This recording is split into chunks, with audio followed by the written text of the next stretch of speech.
안녕하세요. 역사 돋보기입니다. 전 세계적으로 하나의 종교를 국가의 종교로 국교화한 나라들이 있죠. 우리의 대한민국은 종교의 자유가 보장되어 있는 나라인지라 다양한 종교인들이 많습니다. 하지만 조선시대 이전까지만 해도 한국은 역사적으로 역시 단일 종교의 국가였습니다. 바로 불교 국가였는데요. 숭유역불 정책이 시행되는 조선시대 이전까지 약 1000년 동안 한국은 불교 국가였으며 그만큼 한국사에서 불교를 빼놓고 이야기할 수가 없는데요. 한국의 불교사 총정리 1부에 이어 2부에서는 삼국을 통일한 신라 이후부터 다루겠습니다. 신라가 삼국을 통일했으나 물리적으로 백제와 고구려를 멸망시켰다고 백제와 고구려 출신 사람들을 신라라는 사회에 잘 편입시키기 위해선 제도적 노력도 필요했고 또 고대 시대였던 만큼 종교적 역할도 커야 했습니다. 신라는 다행히 통일 시점에 뛰어난 고승 2명 덕에 백제와 고구려 출신의 사람이라도 불교라는 종교 테두리 안에서 사회의 구성원이 됩니다. 이 2명의 고승이 바로 의상대사와 원효대사입니다. 의상대사의 본명은 김한신, 진골 귀족 출신이며 원효대사의 본명은 설사의 육두품 출신으로 추정하고 있습니다. 당시 종교는 범동아시아적인 종교라 어느 나라를 가도 승려들은 대우를 받아서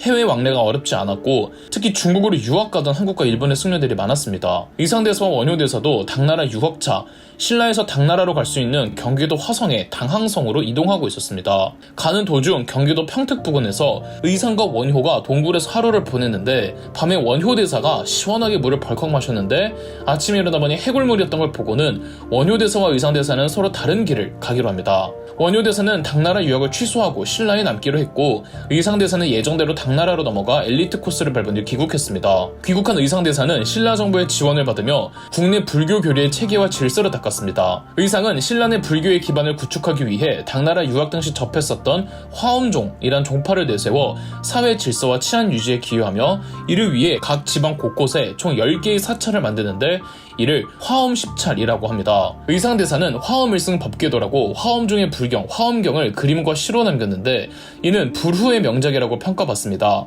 반면 불심은 다른 데 있지 않고 수양자의 마음에 달려있다고 깨달은 원효대사는 불교의 대중화에 힘썼습니다. 모든 것은 마음먹기에 따라 달려있다는 일체 유심조를 주장하면서 중요한 건 믿음이라며 신분이 낮은 이들에게도 불법을 설파했고 훗날 고려시대의 이련스님은 누구나 다 나무아미탑을 관세음보살을 연불할 수 있게 된 건 원효대사 덕분이라고 평가했죠. 원효대사가 밀었던 종파는 정토종이라는 종파로 파괴승의 길을 걷다 보니 주변에서 안 좋은 시선도 받았지만 불교의 대중화에 엄청난 역할을 한 건 맞죠.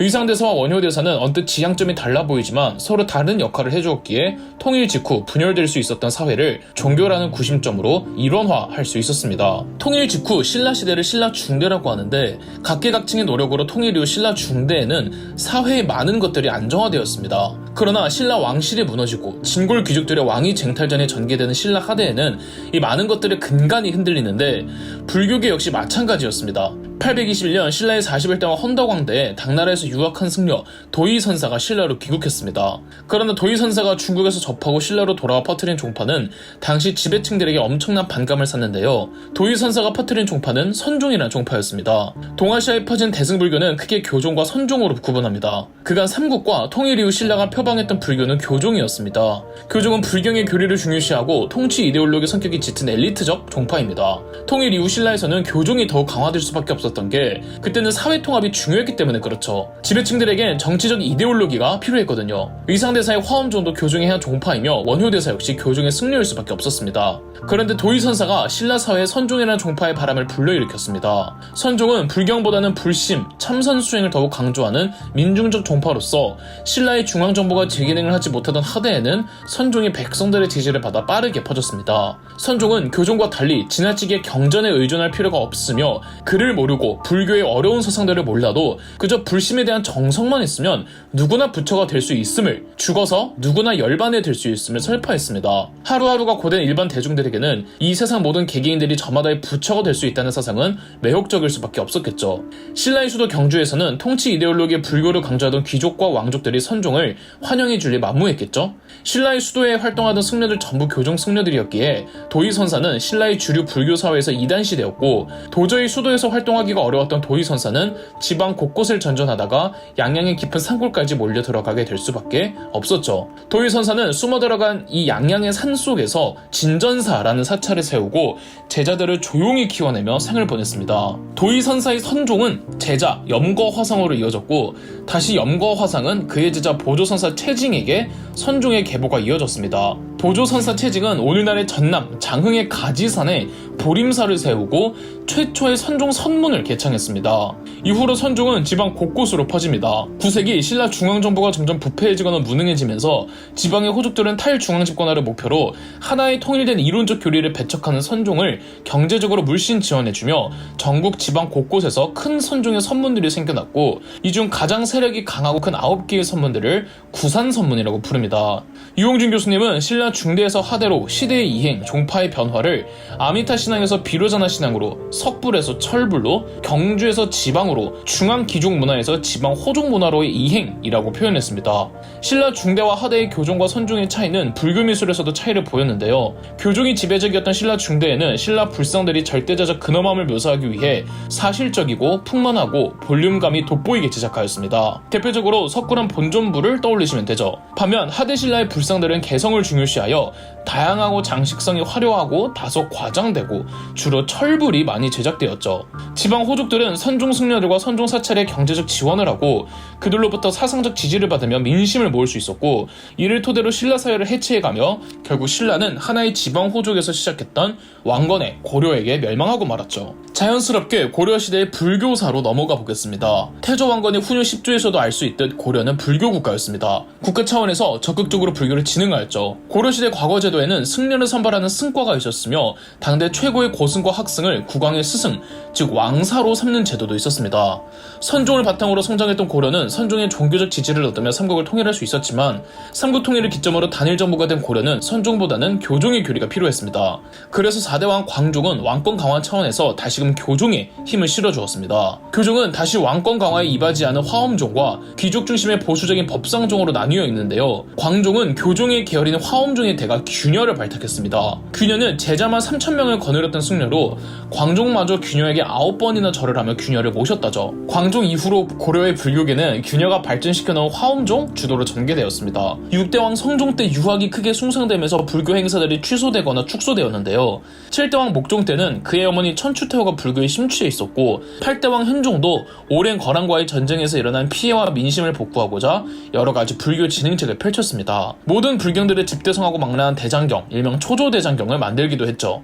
그러다 시간이 지나면서 고려 정치계는 문벌 귀족들이 형성되고 그들에 의해 귀족 문화가 커지면서 귀족들의 지원을 받는 법상종이 왕실 중심의 화엄종과 대립하게 됩니다. 고려 중기의 대표적인 문벌 귀족 가문인 인주 이씨에서 법상종을 크게 후원하고 있었죠. 고려의 국왕들은 법상종을 경계하며 화엄종의 굳건한 위치를 지켜야만 했는데, 그때 등장한 게 대각국사 의천이었습니다.